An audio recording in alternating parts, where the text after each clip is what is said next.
snooze on the donkey. Hey, Gabriel, I thought you were in charge of making sure... Gabriel messed up. Gabriel. Oh, Gabriel. Everyone got to sleep in heavenly peace. Oh, not again. Joseph, would you mind? I'm exhausted. It's impossible to get a good night's rest in this place. I haven't even slept more than 2 hours at a time. Sounds like 2 more hours than me. Mary, are you sure you want to play the Who Got No Sleep game right now? And where do you think you're going? Oh, perhaps a gift of gold that might smooth things over for them. You're a master at reading the stars, but reading the room, not so much. Not to mention my 1,000-mile walk to Bethlehem for this ridiculous census. And totally ignoring the 9 months of pregnancy I endured. The pregnancy card death blow. Yeah, I don't think Joe has a way out, but let's see what his next move is. All I'm saying is, dads are allowed to be tired too, you know. I completely agree. Now please take your tired self over to Jesus and get him settled down again. I believe the star is calling us this way. Yes. But let's be honest, what trouble cannot be repaired with a little gold? Hello? Huh. 2 kings and not a spine between them. I'm sorry, Joseph. That was rude of me. I know you're exhausted too. Mary, I must confess something. I'm disappointed. Disappointed? In me? No, in God. I know. We should trust God, and I do trust God. But this isn't, What you expected. I had dreams for our family, plans. I wanted certain things for us, for you, for our child. If this is God's will, God's Son, why does everything seem so disrupted? Maybe that's the point. What? Maybe it's the very reason he came. To disrupt everything and everyone. And you and me, we get a front row seat to see it all. Hey, you two. Are we good now? Or should I go warm up the angel choir? Hey, Gloria, take a hint, buddy. No. Do you think he knows? I do.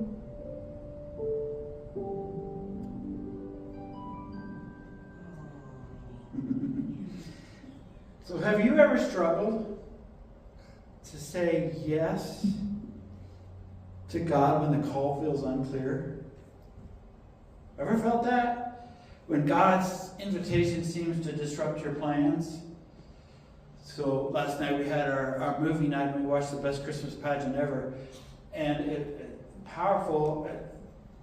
It's a fun movie, but it's powerful because all of a sudden the lady that was supposed to be directing the Christmas pageant gets injured, and this girl's mom has to do it, and it changes everything. It disrupts your life, disrupts a whole bunch of stuff.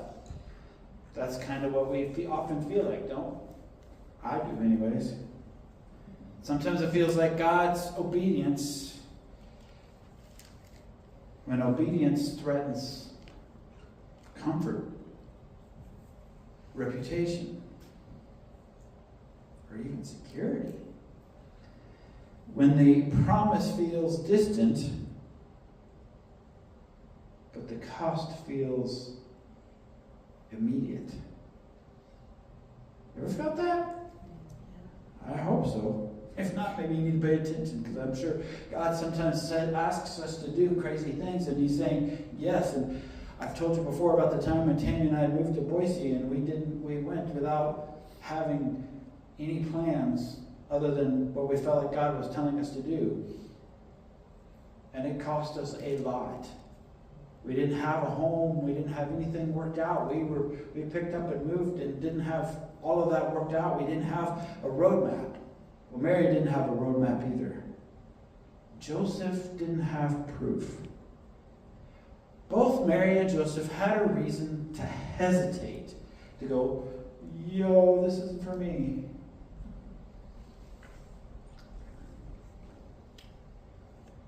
Kind of a weird feeling, isn't it? If you felt that, it probably means, well, that you're human. Surprise, surprise. And it does not mean that you're weak in faith. We get it. Most of us want clarity before we get commitment. Tammy and I were talking this week about before I proposed to Tammy, I proposed to Tammy. And you're looking at me like, what? I wanted clarity.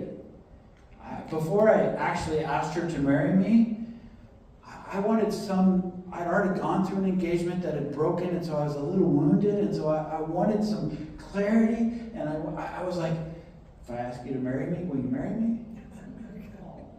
So, and this was all by, like, do you remember the old, instant messengers?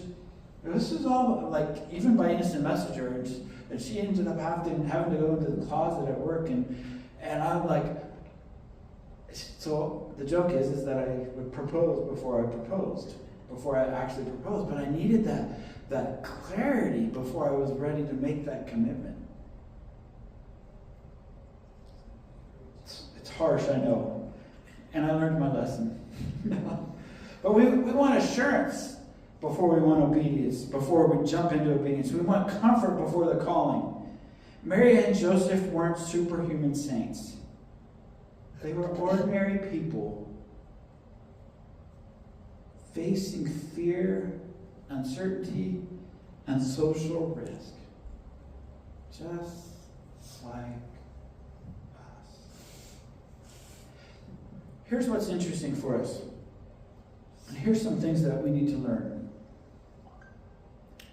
God's call often comes in unexpected ways.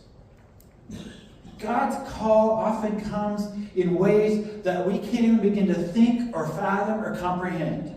God's call sometimes is a surprise.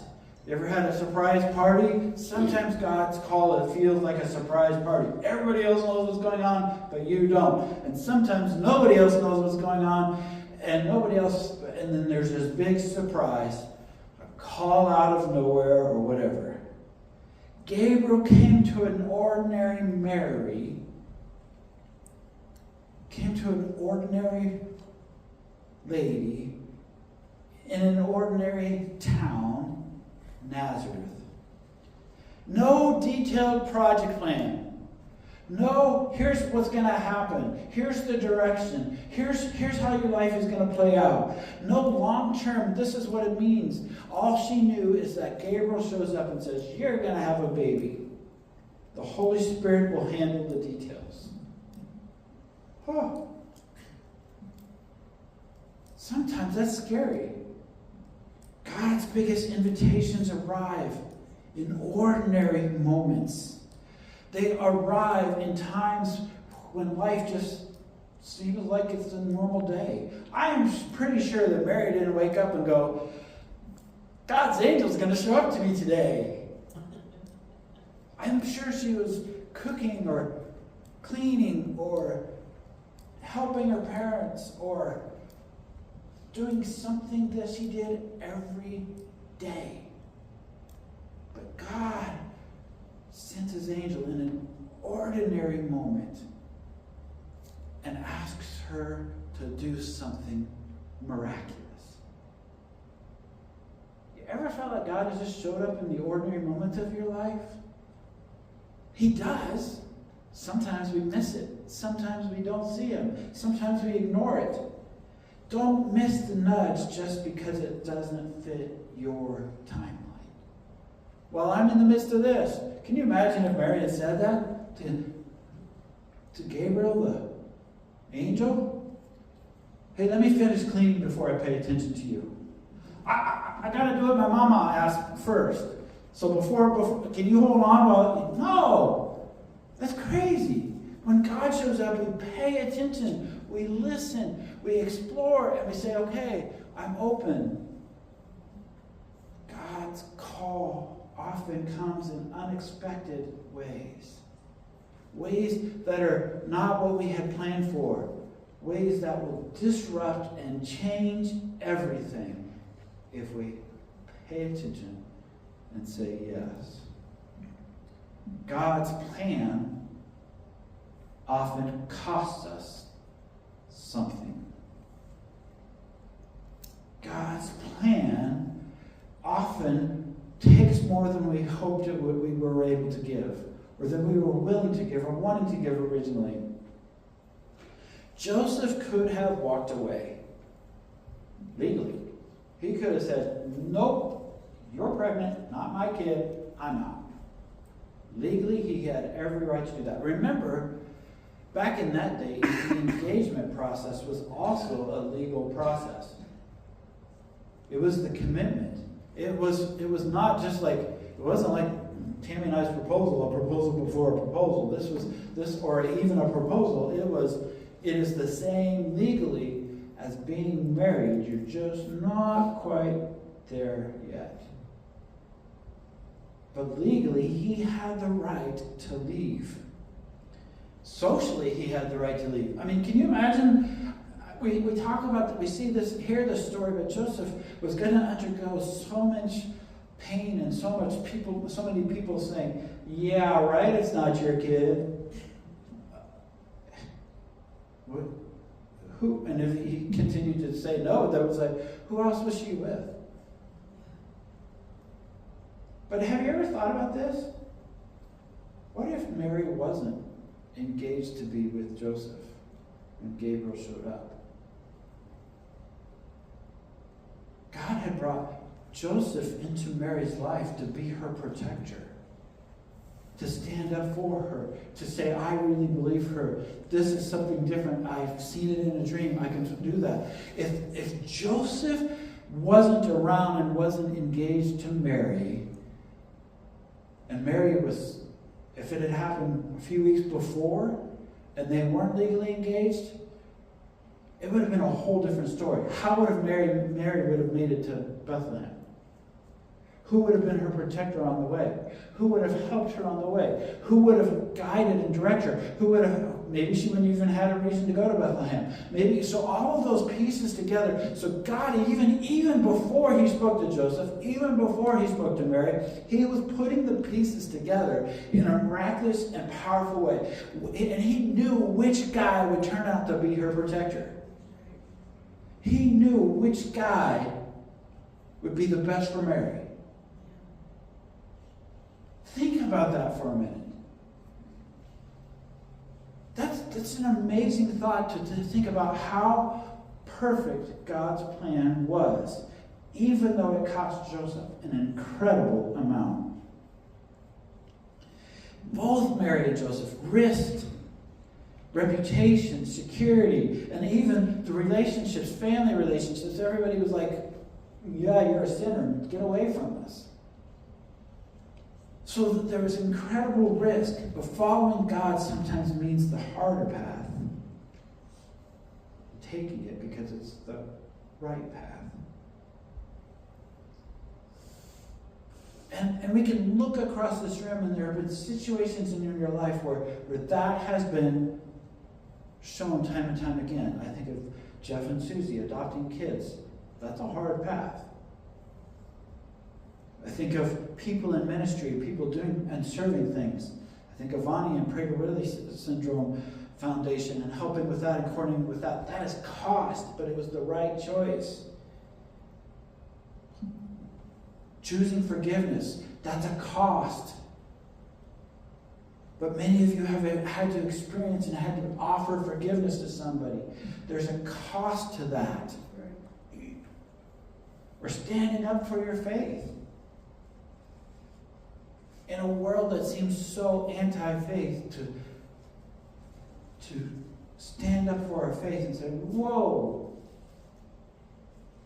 there's cost involved. So often God's plan costs us something. I had a question on Facebook about our church this last week. What does it cost? How do you answer that? I wanted to say your life,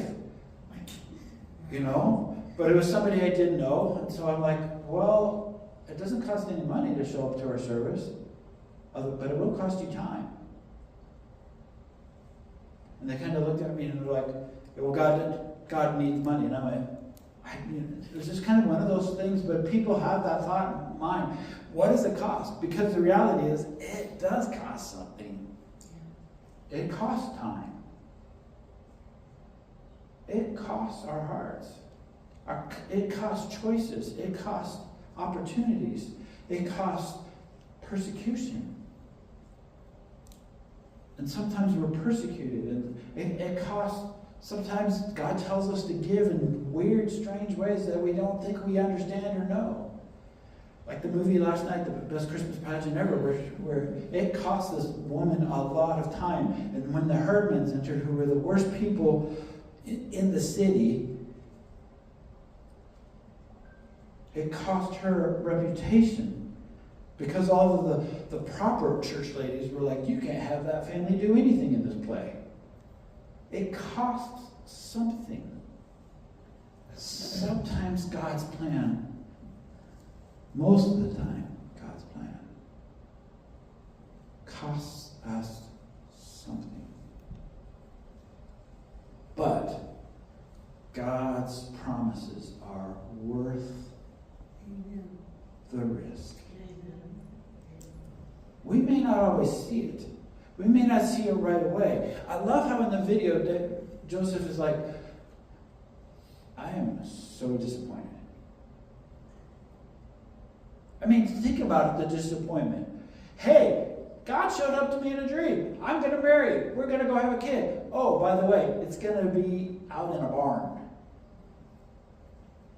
Disappointment city, right? I mean, if I had heard from God, and that was the case, and God said, okay, you are going to marry, and you're going to marry Mary, and then you're going to have this baby, and you're going to do all of this. I would have thought, well, if that's the case, that God's going to make this some great, powerful birth, and it's going to be beautiful, and the news crew's going to show up, and the local media, and man, everybody's going to be like, hey, this is the Messiah, let's go, this is awesome. But no, it was in a barn. Joseph felt disappointed. And he had to work through that because ultimately he knew that it was worth the risk. He knew that it was worth the risk to follow God. Call. That finally the Messiah was showing up. That after years of waiting, the Messiah was coming. That after years of delay, years of prophecy, the Messiah was showing up.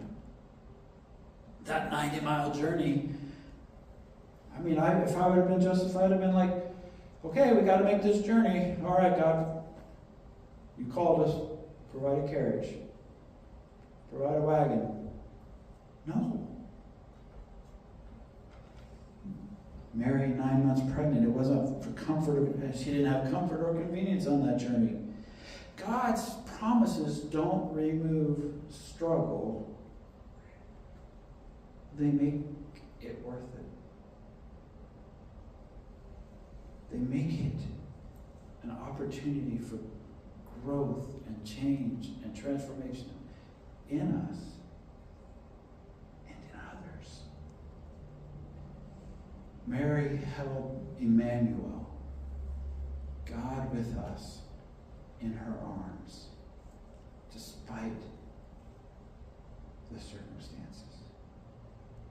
So we say yes to God one step at a time. Even when the plan isn't clear.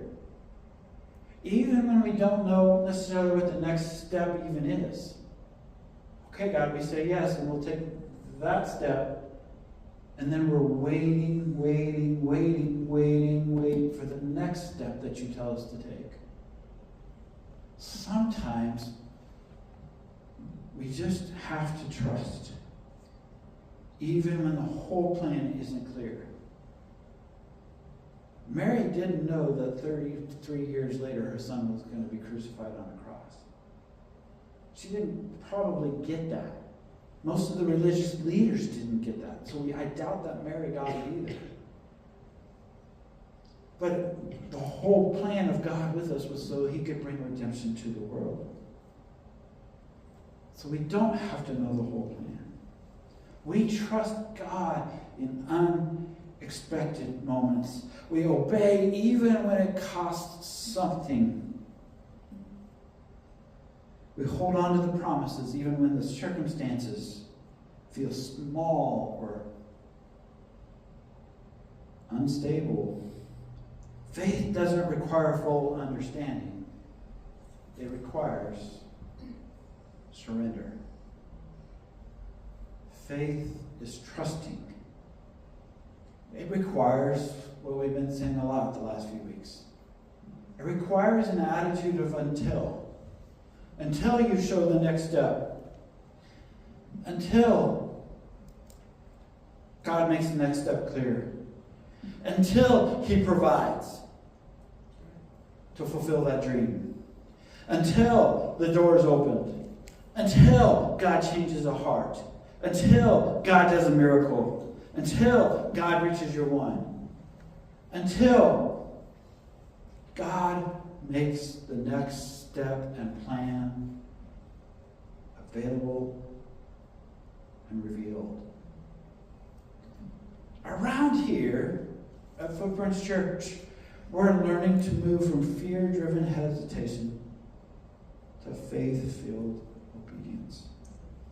From what will it cost me to can God be trusted? From protecting comfort to participating in God's purpose. From avoiding risk to embracing the promise. And as a church, we walk together as we learn to say yes. I think about what our church board and the attitude of our church board, and we are making those steps. Stepping out on faith, saying, okay, we don't know what the next step is, but we know that this is the next step right now. This is the first step. We have chosen not to protect comfort, but to continue to focus on God's purpose. So you don't have to live stuck in hesitation when God invites you forward. You can trust God's timing. You can obey even when it's costly. You can believe that his promises are worth the risk. Your yes may feel small, but God can use it to change everything. After hearing the story of Mary and Joseph, there's one thing that becomes clear. God didn't ask them to understand everything. He asked them to trust him. Their yes didn't remove the hardship. It didn't make the journey easier. It didn't give them certainty about how things would play out. But their yes made room for Emmanuel, God with us. So as we come to the communion table today, we're reminded that God's greatest gift and God's greatest yes came first. Before we ever said yes to him, God said yes to us. Jesus. This table is not for people who have it all figured out. Aren't you glad? Isn't it orange? You glad? No. It's for those who come with questions, with fear, with unfinished faith. Mary said yes without knowing the full story. Joseph said yes when obedience was costly. And Jesus said yes to a cross so that we could be forgiven, restored, redeemed, transformed, renewed. So today, as you receive the bread and the cup, you're not proving your faith. You're receiving grace. If God is inviting you to say yes to something, or if you're still wrestling with that invitation, come anyway. Because the table reminds us God meets us not after our obedience, but in the middle of our surrender. So I'm going to invite you in just a moment to come and grab the elements and return to your seat. I'm going to invite you to move towards the middle, come down, and then move out to the sides to return to your seats. And again, you don't have to be a member of this local church to receive communion.